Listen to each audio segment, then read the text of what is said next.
Baik, bismillahirrahmanirrahim. Assalamualaikum warahmatullahi wabarakatuh. Eh, Berikut ini adalah video cara memutakhirkan atau mengupgrade atau memasukkan data eh, IPRS. IPRS sendiri itu maksudnya adalah data hak kekayaan intelektual. Jadi IPRS itu berada di bawah buku ya pada MySinta di akun profil kita. Dia berada di bawah books IPRS. Nah, IPRS sendiri itu bisa berisi paten, kemudian bisa berisi hak cipta, bisa berisi paten sederhana yang bisa kita masukkan ke sini, kita klaim, dan ini menjadi luaran dan ada poinnya. Eh, jadi kalau misalnya dia adalah apa namanya hak cipta ya, hak cipta itu dia verifikasinya sebenarnya kalau untuk hak cipta apakah paten atau hak cipta biasa atau HKI kita sering menyebutnya itu diverifikasi oleh verifikator Sinta Universitas ya, begitu juga dengan paten sederhana. Namun kalau untuk hak cipta nanti dia muncul di sini hak cipta biasa atau HKI, dia tidak bersumber dari DJKI atau Dijen Kekayaan Intelektual ya. Namun kalau dia paten sederhana, dia ada centangnya seperti ini, artinya dia memang datanya secara otomatis nanti ditarik dari data DJKI.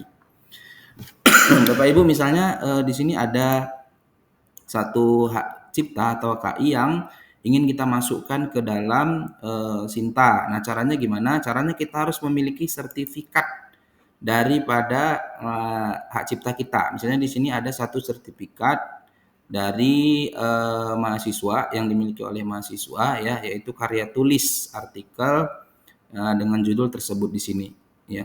Nah, caranya bagaimana? Caranya setelah kita mempunyai HK ini kita langsung masuk kepada akun Sinta, lalu di bagian IPRS kita tambahkan add IPRS, artinya kita tambahkan hak kekayaan intelektual kita. Caranya gimana? Yang pertama masukkan nomor permohonan. Nomor permohonan itu ada di sertifikat. Kita lihat saja di sertifikat. Di sini ada di bagian pertama ini adalah nomor dan tanggal permohonan. Jadi langsung aja di sini kita kopikan nomor permohonannya. Ini kita copy ya, kita blok kemudian kita copy. Lalu kita pastekan ke sini, kita pastekan ke IPRS ini ya, kita pastekan lalu kita cek. Nah, ketika nomor yang dimasukkan ini valid, benar-benar diterbitkan oleh DJKI atau Kemenkumham, maka berikutnya kita bisa memilih. Artinya berikutnya bisa kita isi, bisa kita pilih gitu. Namun kalau misalnya nomornya ini fake atau palsu, kan sering dibuat ya palsu atau uh, tidak apa namanya ya, tidak benar itu nomornya fake gitu, maka dia tidak bisa diedit gitu. Nomornya nggak sah gitu ya.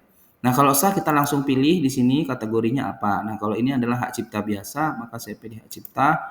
Kemudian tahun permohonan. Tahun permohonan itu kalau di sertifikat di sini tanggal permohonannya itu 26 September 2023, berarti tahun permohonannya tahun 2023, maka dipilih 2023. Kemudian pemegang paten atau pemegang hak ciptanya siapa? Nah, di sertifikat itu sudah ada tertulis. Kalau dia hanya 2 orang, biasanya di sini nama penciptanya langsung muncul. Namun kalau dia lebih dari 2 orang, maka nanti ada yang dituliskan di sini hanya 2 orang, nanti selebihnya akan dituliskan di bawahnya.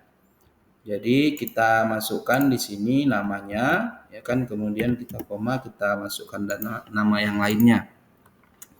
Itu ada di kolom tabel bawah ya. Ini nama dua penama pertama sudah masuk. Kita kopikan nama yang ketiga.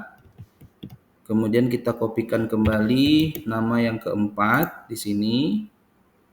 Nama yang keempat.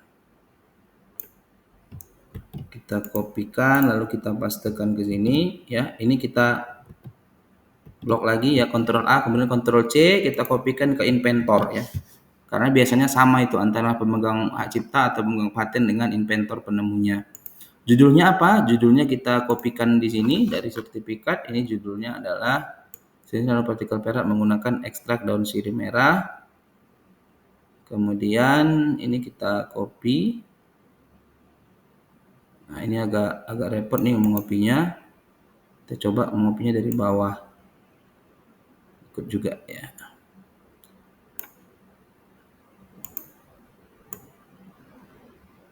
Kita copy sebagian-sebagian. Kemudian kita pilih sisanya ini.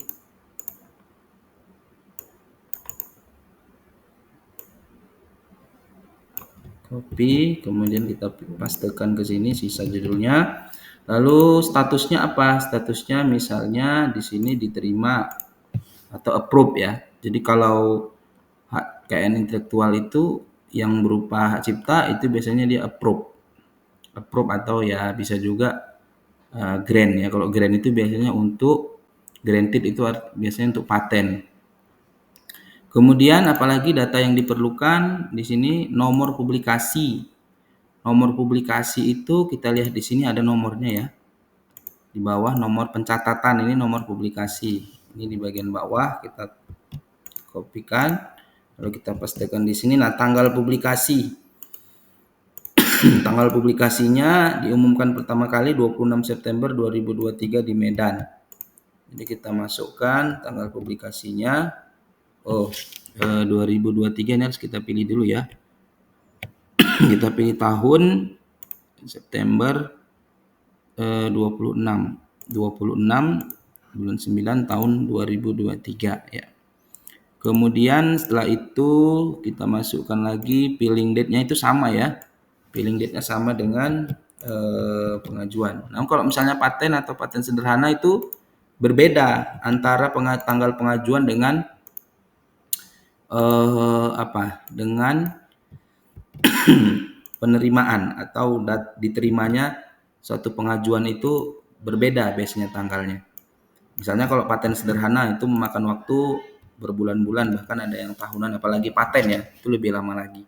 Nah, setelah kita isi ini tanggal registrasi ini sama dengan tanggal filling date atau reception date ini sama ya, kalau hak cipta dia sama. Tapi kalau nanti paten atau paten sederhana tentu tanggal-tanggal ini berbeda ya. Nah, setelah kita isikan baru kita klaim. Nah, dia akan berwarna belum masuk ya. Nah, ini sering kejadian Bapak Ibu, dia belum masuk setelah kita klaim belum muncul dia di sini. Maka caranya gimana? Kita klaim ulang. Ya, to update delete IPRS first then reclaim. Jadi ini kita klaim ulang, kita masukkan kode nomor permohonannya tadi. Ini sering terjadi seperti ini. Ini kemungkinan sistemnya ya. Kita kopikan nomor permohonannya, lalu kita masukkan ke sini, pastekan, lalu kita cek.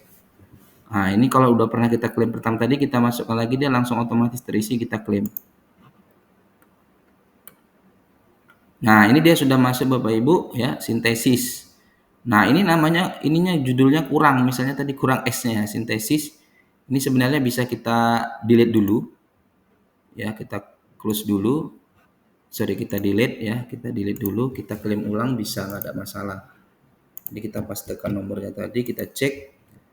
Nah, dia sudah masuk. Karena tadi kita menambahkan judulnya kurang S-nya ya, sintesis. Oke, baru kita klaim. Nah, sudah masuk Bapak Ibu, ini kita tinggal menunggu verifikasi dari verifikator Universitas UMN Al-Wasliyah dengan mengisi Google Form yang ada di yang sudah dibagi di grup LPPI dan LPIM. Demikian Bapak Ibu, semoga bermanfaat. Wassalamualaikum warahmatullahi wabarakatuh.